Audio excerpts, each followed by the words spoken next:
Hi guys, how are you? And I hope all will be well with you. And today's video lecture I am going to discuss about the high schools books. Here you can see the first flight lesson 10, the sermon at Banaras, which is written by a very great writer बेटी रेंसा। तो आज के इस video lecture में देखने वाले हैं high school का 10th चैप्टर जो है द सरमन एट बनारस, जो कि बहुत ही रिलीजियस विचारों से भरा हुआ ये चैप्टर है। और इसमें महात्मा बुद्ध के बारे में कुछ बातें हैं जो बताई गई हैं। तो इसको आज ध्यान से देखते हैं कि इसमें क्या है कि ये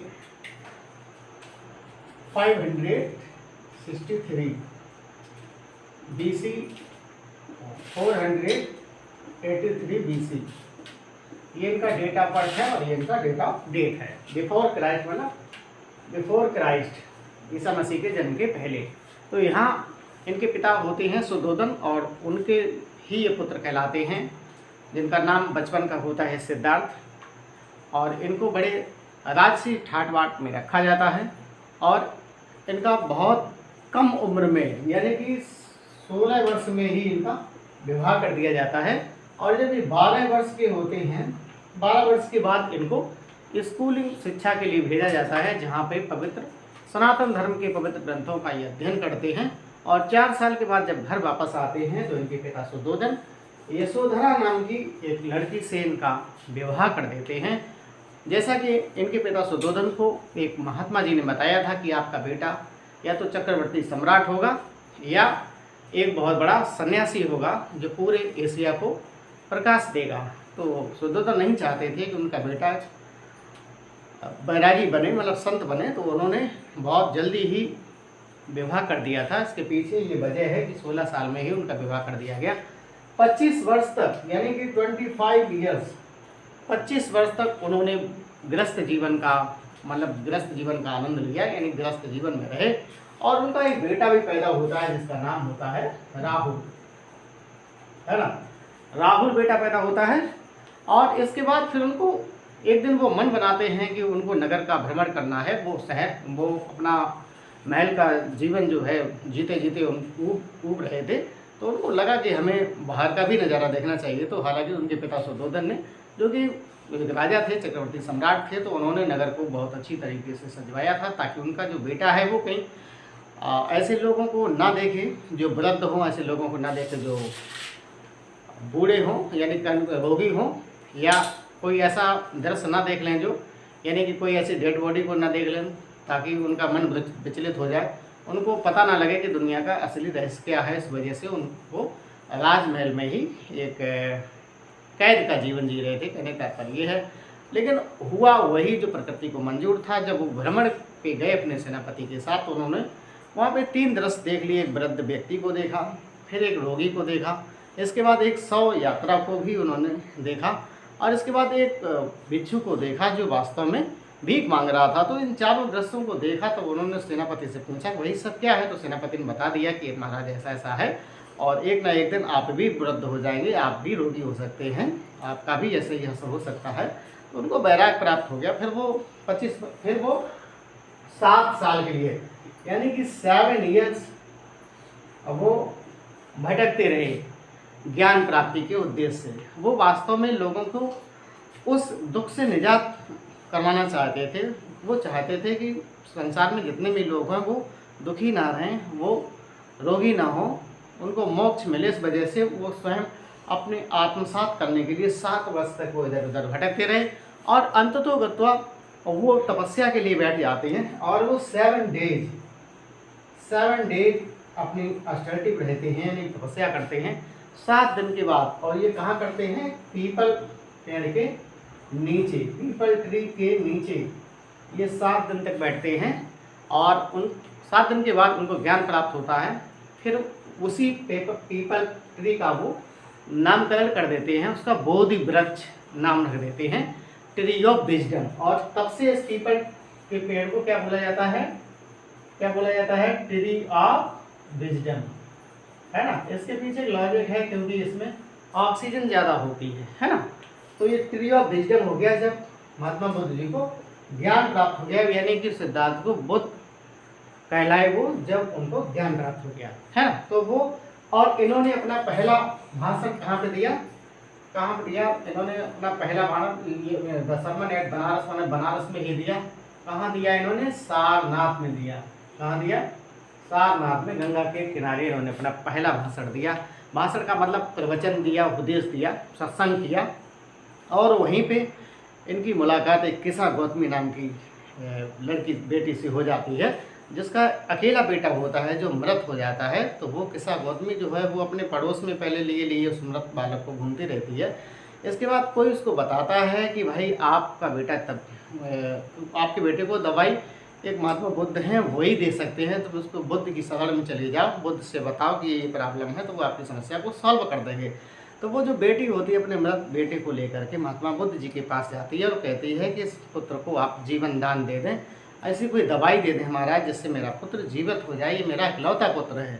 तो गौतम बुद्ध जी देख रहे थे कि वो अपने पुत्र मोह में कितनी व्याकुल है। तो उन्होंने कहा कि ठीक है बेटी तुम जाओ, ये नगर जो दिख रहा है ना, इस नगर में जाओ, यानी कि जो गांव दिख रहा है नगर है, कुछ भी है, तुम चले जाओ और वहाँ से एक मुट्ठी क्या लेके आओ, सरसों के बीज लेके आओ, सीड्स ऑफ मस्टर्ड लेके आओ और एक मुट्ठी लेके आओ। तो उसको बड़ा अच्छा लगा कि ये तो बड़ी अच्छी बात है, वो एकदम प्रसन्न हो गई। लेकिन बाद में उन्होंने कहा कि बेटी ऐसे घर से सरसों के बीज लाना जहाँ कोई मृत्यु ना हुई हो। तो उसने उस समय दिमाग नहीं दिया, उसके दिमाग में ये बात नहीं आई, लेकिन वो बड़ी प्रसन्न थी और वो गई। तो उसने क्या मांग की वहाँ पे जा कर के कि मुझे एक मुट्ठी सरसों के बीज दे दीजिए। तो लोगों ने तुरंत, उसने अपनी कहानी बताई कि मेरा बेटा ऐसे ऐसे है, तो लोगों ने तुरंत देने के लिए अपना हाथ बढ़ाया। तो जब देने लगे तो उसने कहा कि आपके यहाँ कोई मृत्यु तो नहीं हुई है।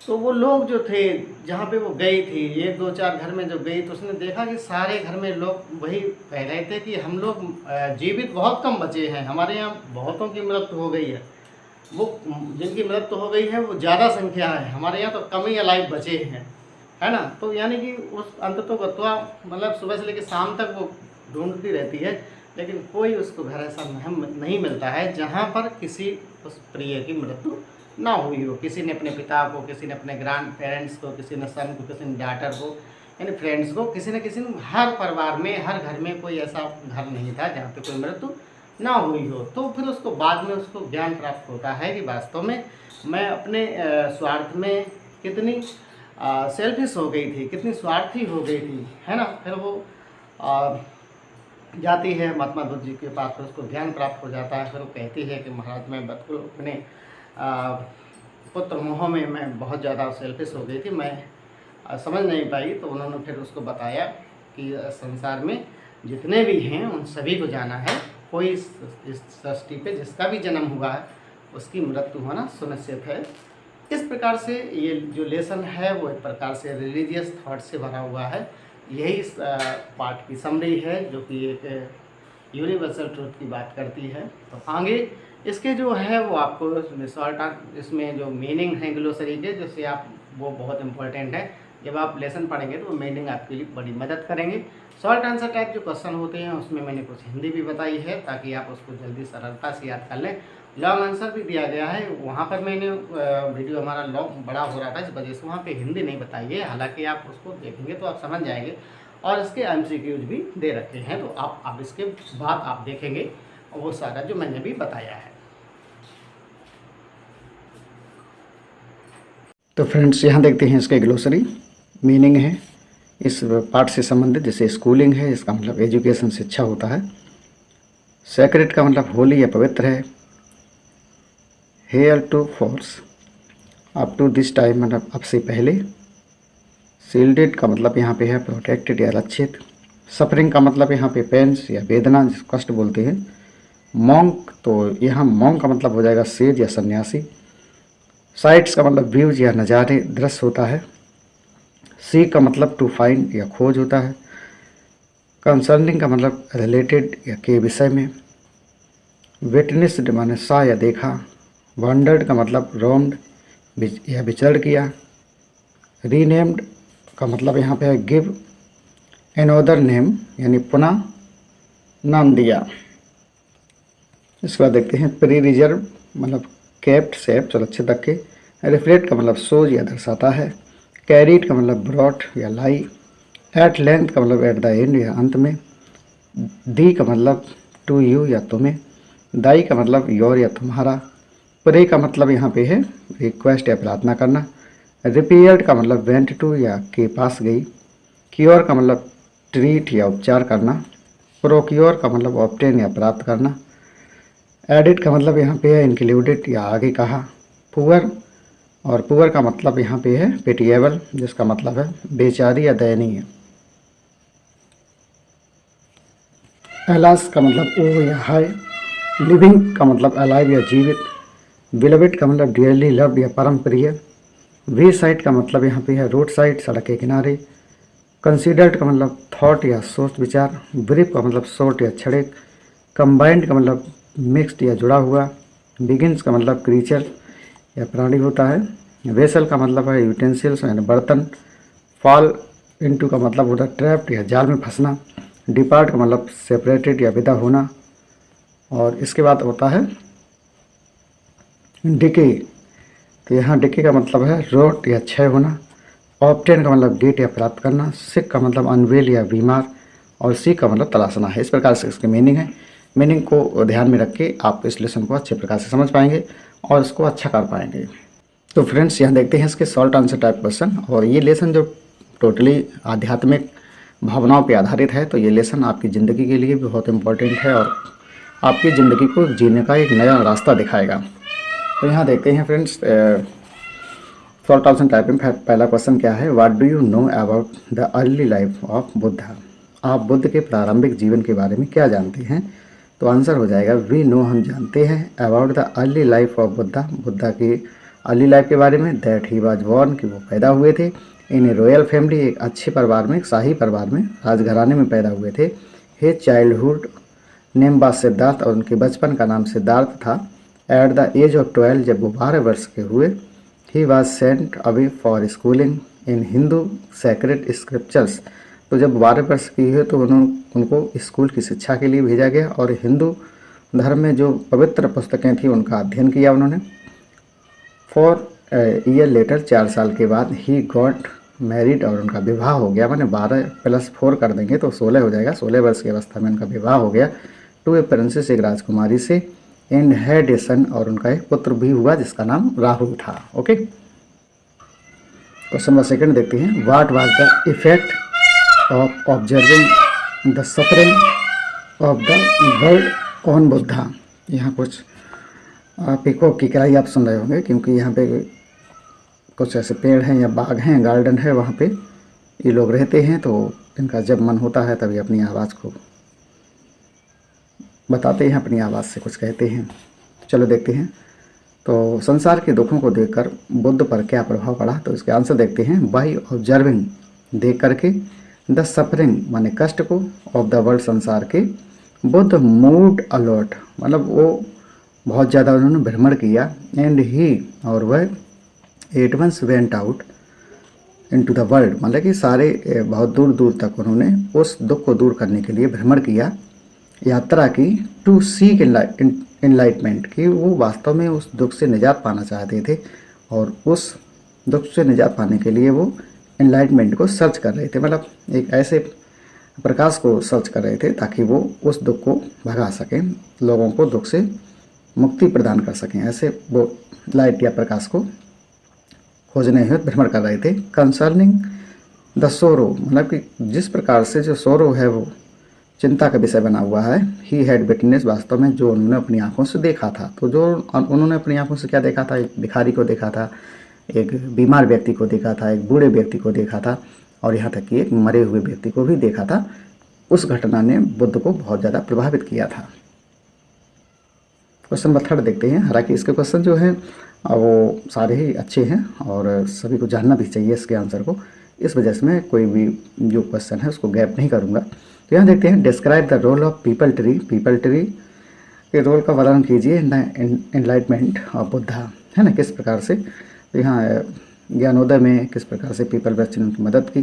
तो बुद्ध के ज्ञानोदय में पीपल के पेड़ की भूमिका का वर्णन करें। तो यहाँ देखते हैं। बुद्धा वांडर्ड, बुद्धा जो थे वांडर्ड में भटकते रहे फॉर 7 ईयर्स, 7 सालों तक। एंड फाइनली और अंततः सैट बैठ गए अंडर ए पीपल ट्री और पीपल ट्री के नीचे बैठ गए वेयर ही वाउड जहाँ उन्होंने प्रतिज्ञा की टू स्टे वो रुके रहेंगे अनटिल एनलाइटमेंट केम जब तक कि उनको ज्ञान का उदय नहीं होगा तब तक वो पेड़ के नीचे बैठे ही रहेंगे और अपनी तपस्या करते रहेंगे अपने ध्यान में बैठे रहेंगे।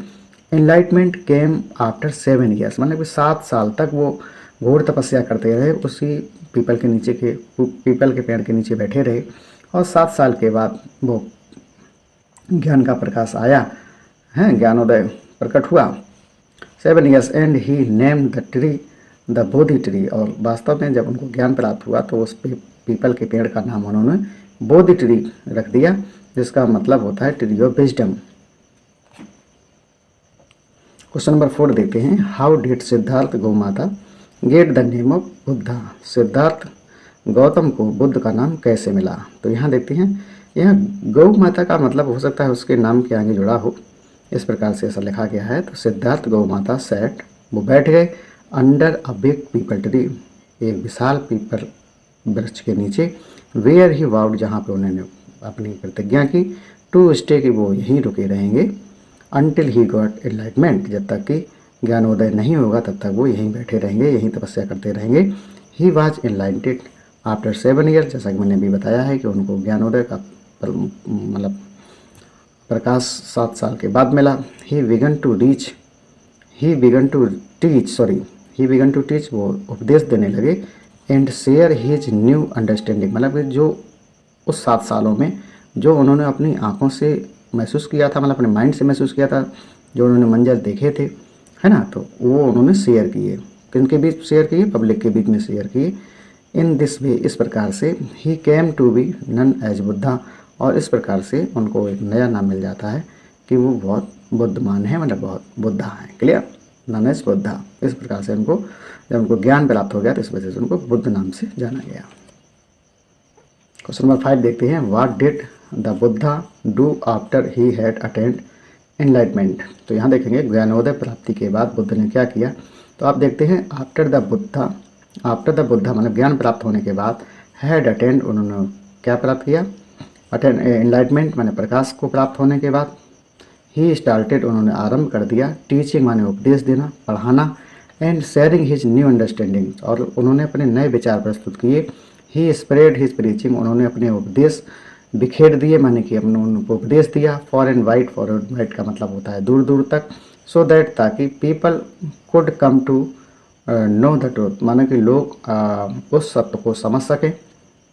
ही शेयर्ड हिज नॉलेज उन्होंने अपने ज्ञान को बिखेर दिया विद पीपल लोगों के माध्यम से थ्रू हिज टीचिंग अपनी उस टीचिंग के माध्यम से लोगों को सिखाया लोगों को शिष्य बनाया और उस वजह से उनके ज्ञान का प्रकाश सारी दुनिया में फैल गया।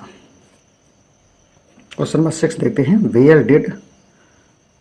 Where did Buddha preach his first sermon what does his sermon reflect माने बुद्ध ने अपना प्रथम धर्मोपदेश कहाँ दिया उनका धर्मोपदेश क्या प्रदर्शित करता है। तो यहाँ देखते हैं Gautam Buddha preached his first sermon at the city of Banaras शहर में उन्होंने अपना पहला धार्मिक उपदेश दिया सारनाथ में मतलब विच ही रिगार्डेड जिसको माना जाता है as the holiest of the dipping places on the river Ganges मतलब गंगा के तट पे मतलब कोई जहाँ पे डिपिंग होती है मतलब लोग एक सैक्रेड डिपिंग करते हैं पवित्र डुबकी लगाते हैं पवित्र स्नान करते हैं वहाँ पे उन्होंने अपना पहला उपदेश दिया। द सर्मन रिफ्लेक्ट्स मतलब वो जो उपदेश है वो क्या रिफ्लेक्ट करता है दर्शाता है हिज नॉलेज उनका नॉलेज बताता है अबाउट इंस्क्रूटेबल का मतलब होता है गूढ़ या रहस्यमय काइंड ऑफ सफरिंग मतलब जो सफरिंग है जो बहुत ज़्यादा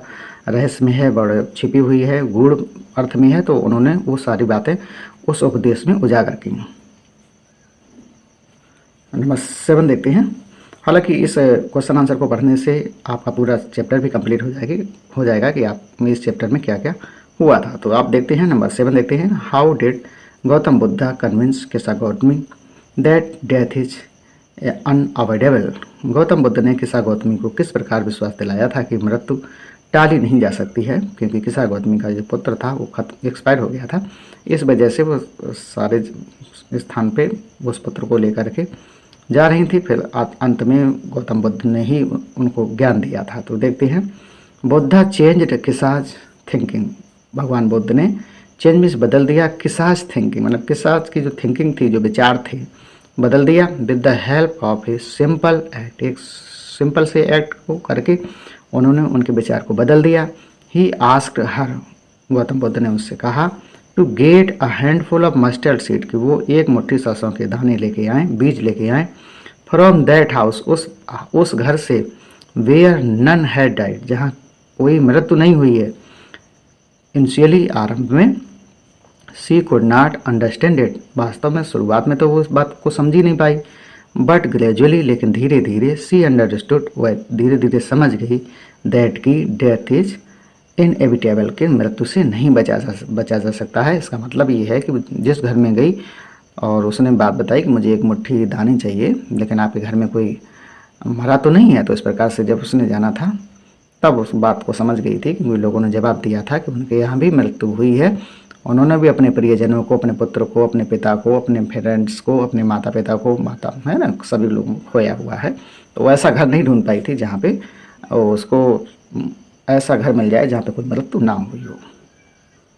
तो ये भी देख लेते हैं। क्वेश्चन नंबर 8 है, why was Kisa Gautami in so much grief, what did she learn in the end, Kisa Gautami इतनी परेशानी में क्यों थी, आखिर उसने क्या सीखा। तो फ्रेंड्स, इसके आंसर यहाँ पर देखते हैं। Kisa Gautami was in so much grief, वो बहुत ज़्यादा दुखी थी, बिकॉज, क्योंकि हर ओनली सन, क्योंकि उसका एकमात्र बच्चा, एकमात्र लड़का हैड डाइड, जो मर गया था, in her hour of grief, अपने उस दुख के समय में, she carried her dead child to all her neighbours, वो अपने मृतक बच्चे को अपने आसपास पड़ोसियों के पास ले गई, and ask them for medicine, और उसने उस पड़ोसियों से उसके मेडिसिन के बारे में पूछा, but no one could help her, लेकिन किसी भी पड़ोसी ने, किसी भी नेबर्स ने उसकी मदद नहीं कर पाई। इन द एंड, अंत में, किसा गौतमी ने जाना, दैट डेथ इज इनएविटेबल, की जो मृत्यु है वो उससे बचा नहीं जा सकता, वो अनिवार्य रूप से आती है। तो ये गौतम बुद्ध के माध्यम से उसने सीखा था। Death is the ultimate fate that a human being would meet, यानी कि मृत्यु एक ऐसी अल्टीमेट फेट है जो हर किसी के साथ घटित होनी है। That human being would meet, मतलब जो जितने भी पैदा हुए हैं वो सारे ही मृत्यु के शिकार हो जाएंगे, है ना। मृत्यु से बचा नहीं जा सकता। सब जितने भी ह्यूमन बीइंग हैं उनको एक ना दिन वो ज़रूर मीट करेगी, मतलब ज़रूर मिलेगी। There is not a single house और फैमिली, हाँ, कोई भी ऐसा सिंगल घर नहीं था, कोई भी ऐसा परिवार नहीं था, where no one has died, कि जिसने किसी को ना खोया हो, जहाँ मृत्यु ना हुई हो एनी टाइम, किसी भी समय। सो सी मस्ट मूव ऑन, और इस वजह से उसके जो विचार थे वो बदल गए थे कि संसार में दुख है और हर जगह मृत्यु है। इस प्रकार से उसने समझ लिया था। और फ्रेंड्स, देखते हैं इसका लॉन्ग आंसर है। गौतम बुद्ध का चरित्र चित्रण करना है, तो इसमें अब मैं हिंदी नहीं बताऊंगा, आप इसको ऐसे कर सकते हैं। इस प्रकार से इसको देखेंगे और इसको समझेंगे, क्योंकि ज़्यादातर मैंने हिंदी बता करके आप इस लेसन का ही समाधान कर दिया है। तो इस प्रकार से आप इसको वीडियो पॉज करके समझ सकते हैं या अपनी कॉपी में भी लिख सकते हैं और अच्छे अंक ला सकते हैं। इस प्रकार से हेडिंग डाल के ही आपको लिखना है, बिना हेडिंग डाल के नहीं लॉन्ग आंसर लिखते हैं अगर आपको अच्छे अंक प्राप्त करने हैं तो, है ना। इस प्रकार से इतना ही पर्याप्त है। तो यहाँ देखते हैं इसके, who is the founder of Buddhism, तो आंसर इसका बन जाएगा बी ऑप्शन हो जाएगा, गौतम बुद्ध। ये इसका आंसर हो जाएगा, यहाँ आंसर लिखे भी हैं। सेकंड क्वेश्चन देखते हैं, who was a lady whose only son had died, तो वो किसा गौतमी थी, तो आप बहुत सरल है, कोई दिक्कत नहीं है, बी ऑप्शन हो जाएगा यहाँ पे। क्वेश्चन नंबर 3 देखते हैं, what was Gautam Buddha early name, तो उनका शुरुआत में नाम क्या था, तो सिद्धार्थ नाम था, तो कोई दिक्कत नहीं है, सी ऑप्शन हो जाएगा। क्वेश्चन नंबर 4 देखते हैं, how many years Gautam Buddha, तो यहाँ देखते हैं, how many years Gautam Buddha lived in A royal life, तो यहाँ पे इसका ऑप्शन हो जाएगा 10 ईयर्स, तो इतना ही वो राज दरबार में रहे थे, मतलब 10 ईयर्स। क्वेश्चन नंबर 5 देखते हैं, the lesson talks of Buddha's life as prince to show that, क्या दिखाता था, तो he lived a happy and fulfilling life, तो ये इसका आंसर हो जाएगा। इसके बाद आगे देखते हैं क्वेश्चन नंबर 6 क्या है। How many years old was Gautam Buddha when he was sent for schooling in the Hindu sacred script. तो कितने वर्ष के थे, तो यहाँ पे ऑप्शन हो जाएगा 12 ईयर्स। जब 12 वर्ष के थे तब की बात यहाँ पे बताई जा रही है। क्वेश्चन नंबर 7 देखते हैं। Who was protected from all the suffering of the world. तो वो कौन, तो इसका आंसर हो जाएगा गौतम, बी आंसर हो जाएगा यहाँ पे। क्वेश्चन नंबर 8 देखते हैं। हुम did Gautam faced when he was 25 years old. तो आंसर हो जाएगा डी इसका, ए मॉन्क बेगिंग फॉर आर्म्स। एक भिक्षुक का रूप ले लिया था, मॉन्क सन्यासी हो गए थे। इसके बाद देखते हैं क्वेश्चन नंबर 9 देखते हैं। How many years Gautam travelled aimlessly. मतलब कितने वर्षों तक एमलेसली भटकते रहे, तो यहाँ इसका आंसर हो जाएगा 7 ईयर। तो इसका ऑप्शन सी है यहाँ पे। और इसके बाद आगे देखते हैं फ्रेंड्स, एक और बचा हुआ है, तो यहाँ देखते हैं। What does the word enlightenment mean in the context of the chapter the sermon at Benares. तो इसका आंसर यहाँ पे दिया गया है, a state of being innocent, sorry a state of high spiritual knowledge. तो इसको ऐसा माना जाता था, तो ऐसा स्टेट था जो हाई स्पिरिचुअल नॉलेज था। Option B is correct here, ये हो जाएगा। और आज का चैप्टर यहीं पे समाप्त करते हैं। और इस प्रकार से अगर आपको जानकारी अच्छी लगती है तो चैनल को ज़्यादा से ज़्यादा लाइक करें, शेयर करें, सब्सक्राइब करें, अपने मित्रों तक ज़रूर पहुँचाएँ और ज़्यादा से ज़्यादा ज्ञान का प्रचार करें। Thank you very much, have a nice day.